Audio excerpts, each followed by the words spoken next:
Okay, folks. So our last lecture today, so this is lecture 3, is going to cover Performance as Collision Course by Della Pollock, who is a UNC professor and one of really just an amazing person if you ever do get the chance to correspond with her, although she is unfortunately retiring. But so she has written this essay, which I think is a little bit more difficult than the free area piece, but is more, I think, also meant to be provocative and to get you thinking about performance than it is to say performance is this specific thing and you need to know it. Again, it's meant to encourage you to think critically in Freire style, I think, rather than to tell you performance is definitely one thing or another. In fact, Adela's entire, or Pollock's entire argument throughout the piece is to say that performance is about the production of new things. It's about what is going to happen. It's about possibility. It's not about certainty. And in that way, it can lead to new discoveries or new horizons. So she gives us 4 ways of conceptualizing performance as collision course at the beginning of the piece. So what does the comparison tell us between performance on the one hand and collision course as on the other? So to begin with, then, she gives us a list of adjectives or descriptive phrases for what it means for something to collide or for a collision course to exist. So she says, for instance, that a collision course describes something that is about to happen. Two things are on track to collide. They are about to meet, and that meeting, she says, is full of potentiality. She says, secondly, it's associated with crash and combustion. There's the potentiality that when these two things meet, it will be a crash, that there will be danger or violence involved, and we'll get to that in a second. She says, quote, a collision course is the condition of the movement of objects or points of view towards each other in such a way that, if not diverted, they will bang each other up into some new form. So here again, we have the idea of two things coming together, but also them creating something through that coming together. And finally, she says, performance is something that happens by chance, that is fueled by conviction. Something that happens by chance, that is fueled by conviction. So these are just some introductory descriptions she gives for collision course before she really goes point by point talking about what she means by these things. So on the same sheet of paper in which you were just doing your freedom writing, or your freedom writing, well, hopefully, but your free writing, I would encourage you to take a second and to think about this question then. What does it mean to think of performance as collision course? What does it mean to think about performance as something that is about to happen? As crash or combustion, as two things coming together to produce something else, as something that happens by chance but is fueled by conviction, which is the last phrase that she provides to describe it.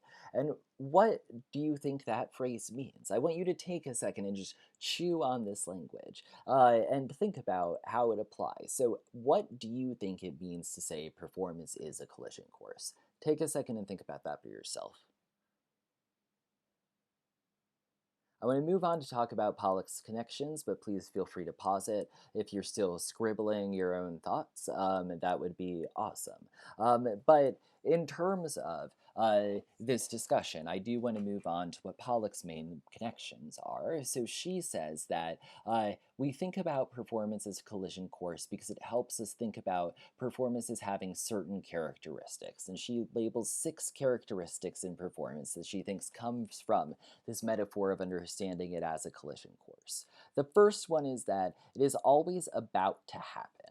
It is in what she says is anticipatory or aleatory. And something that is aleatory is random. So she says that it is anticipatory, so we are anticipating the performance is about to occur, and it is aleatory, so there is the potential for something unpredictable to happen, something that is random or unexpected to take place. And so this is, I think, a really interesting way of starting to conceptualize performance and what is interesting or significant about performance compared to other things. Something that she's talking about here is how when we perform, there is the lead up, there is the anticipation. Something that is really important to a lot of performances is how will they do?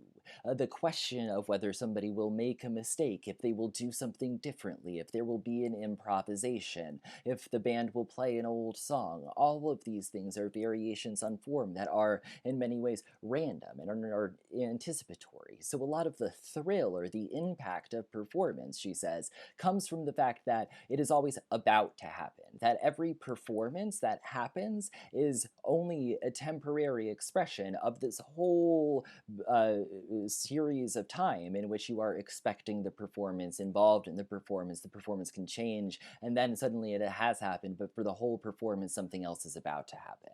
So it is anticipatory. You're always anticipating when you perform or when you engage in performance, and you're also anticipating a lot of times when you watch it, as opposed to, she says, from alienated, separated, and spectacularized, by which she means to say that as opposed to a television show, for instance, although of course sometimes television is also performance, in which everything is scripted and you're watching reruns, and everything is very predictable, and you're not, and everything can and does happen the same way every time that television rerun is rebroadcast. That is not possible in performance. Performance always happens differently every time we do it.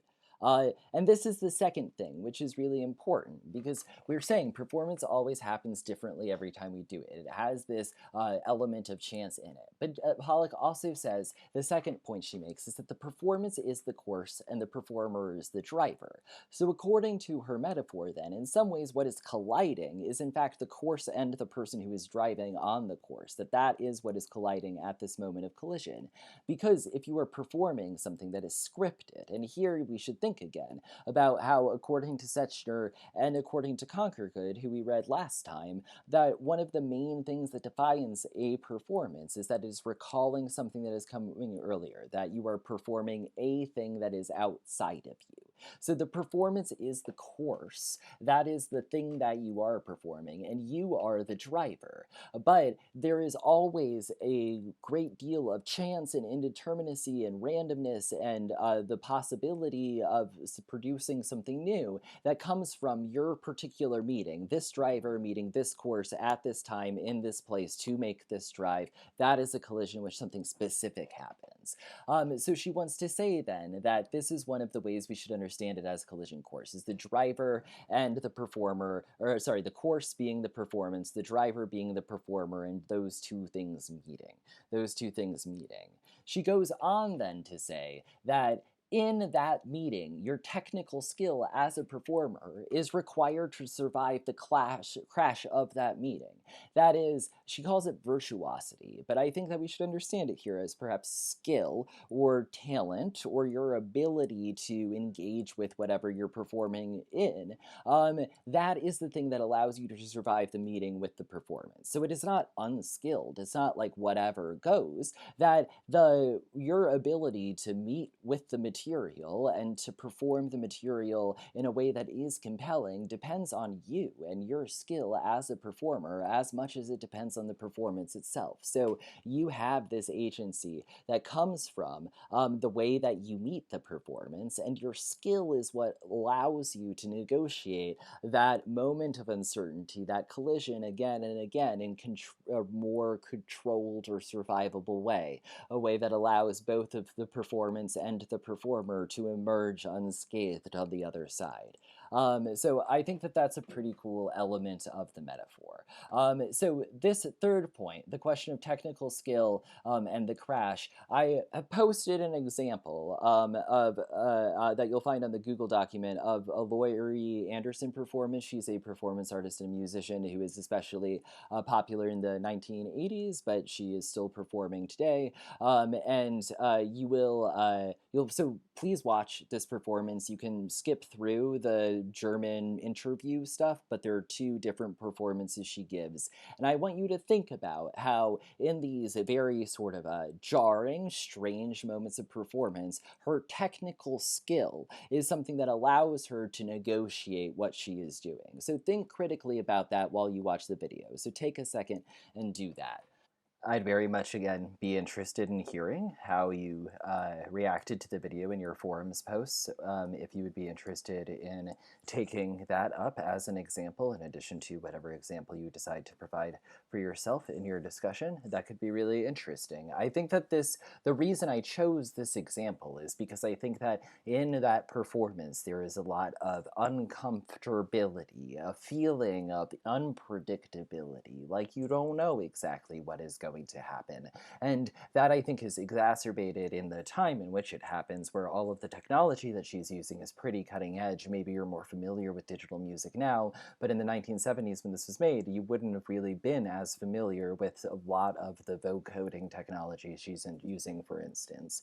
But I think that there's a way in which a lot of the experimentation and silliness and strangeness of this performance is facilitated by or allowed by her virtuosity, her ability to both construct these sounds in a very fluid way, to engage with her violin and all of her technical instruments in a very fluid way, and to do so in a way that seems disarming, as if she's sort of thinking about something else or somewhere else the whole time.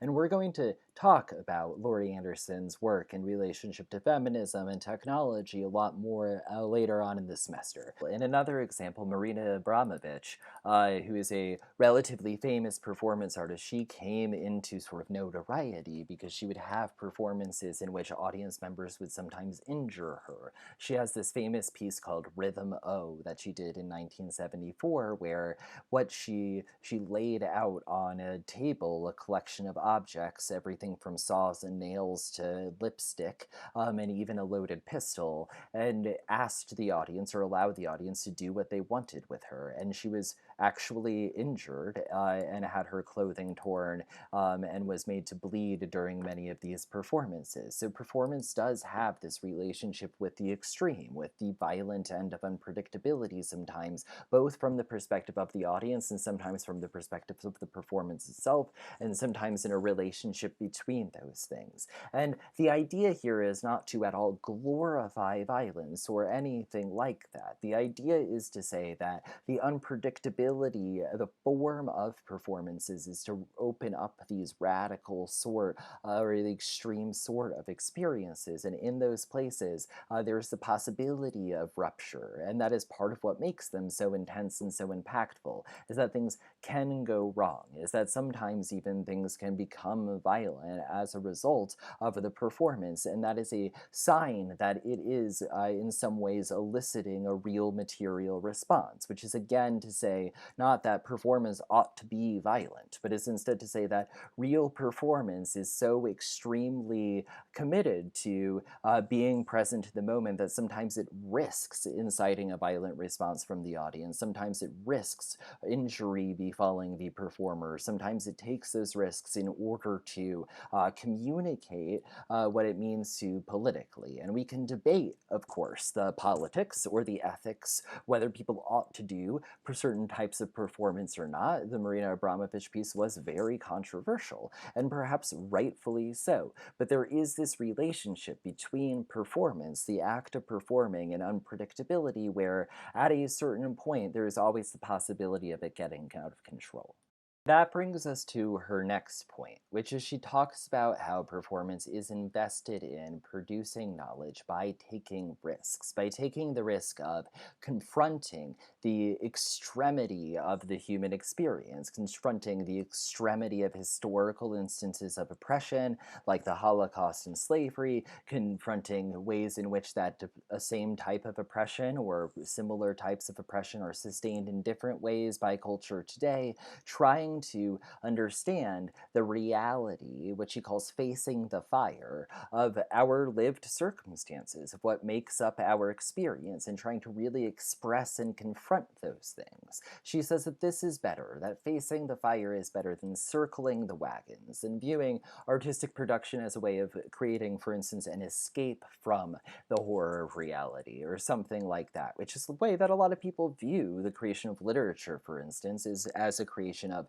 an escapism in some ways. But that is not certainly always true, but that is an accusation that is made about certain types of literature, certain types of television, is that they're escapist. What Pollock is saying here is that performance is not escapist, and that good performance has the possibility of looking the fire directly in the face because it takes risks, and it takes risks by attempting to embody culture it doesn't fully understand, but attempting to really know and make itself vulnerable in order to understand and embody cultures different than itself. It takes those kinds of risks. It takes risks with the body. It takes risks with the way in which it interacts with the audience. It takes all these kinds of risks in which she argues new possibilities form. Because she says, and I think that this is a really nice way to put it, that new possibilities are formed through impact, that our knowledge is gained through risk, experience, and impact. It's not just gained through, as Freire would talk about, the having information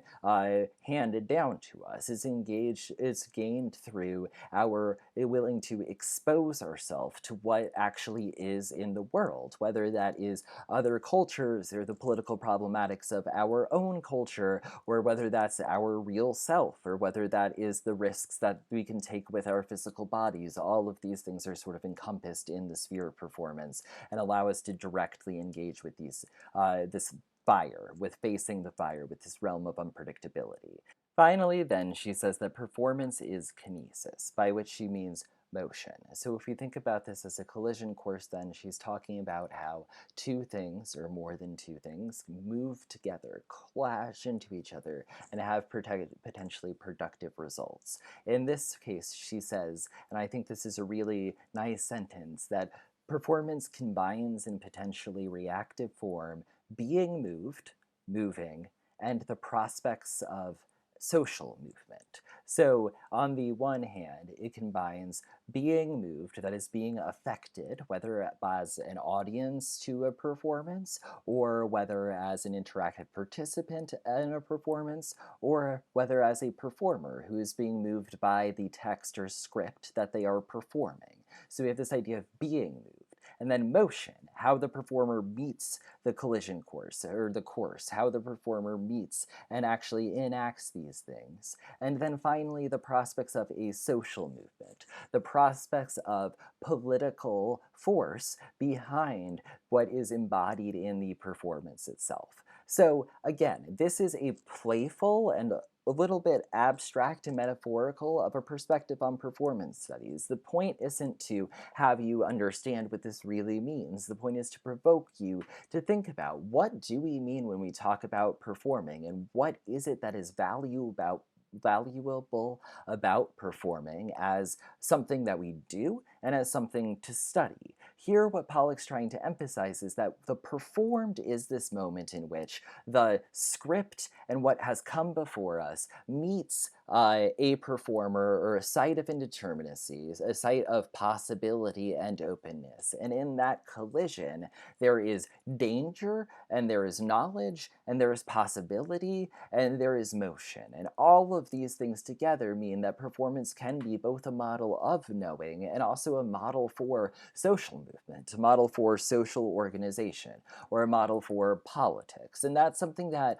we're going to talk about or think about a lot over the course of the semester. Is people will talk about, many of our authors will talk about, how what is valuable about performance is that it gives us different ways of being in relationship to each other. Is that through interactive performance, for instance, we can model certain types of community that we might want to have in real life. So here she's suggesting then that what collides in a performance is what is written, who embodies it, and the potentiality there of social movement, or of a movement that has this greater kind of significance. And as we've said then, the object of performance is to unpack that significance, to understand how the kinesis, or the motion of performance, goes about creating these sorts of political effects. So we're going to stop there. I hope that you've enjoyed our lectures today, and I will post them. Tomorrow I'm going to send out out a logistical email just reminding you some things about forums posts and the expectations for those. Those are due on Monday, remember. But tomorrow there will not be a lecture posted because, as we said, you're expected to spend the lecture time is watching your peers' performances that have been uploaded onto the forums tab where you will upload your own. And I will also watch your performances, and I look forward to seeing them and to giving you some constructive feedback and to gauging your responses to your peers' performances. So I'll send out again a logistical reminder about all of this tomorrow. But until then, I hope you have enjoyed our time together today, and stay tuned until next time. Have a great one.